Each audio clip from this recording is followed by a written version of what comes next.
ए बाबू का है रे? आई तू काम छोड़ा। काहे का भाई? ये जी तुराई झगड़ा करती।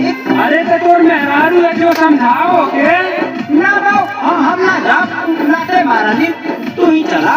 कहाँ का रोज हन के किचिर पिचिर लगल रहा। चलते समझाओ हम आवत नहीं।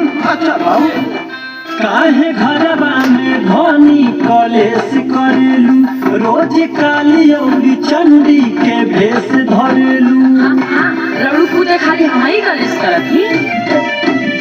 रोज घरवा में धनी कलेश करेलू रोज काली औरी चंडी माई के भेष धरेलू झूठा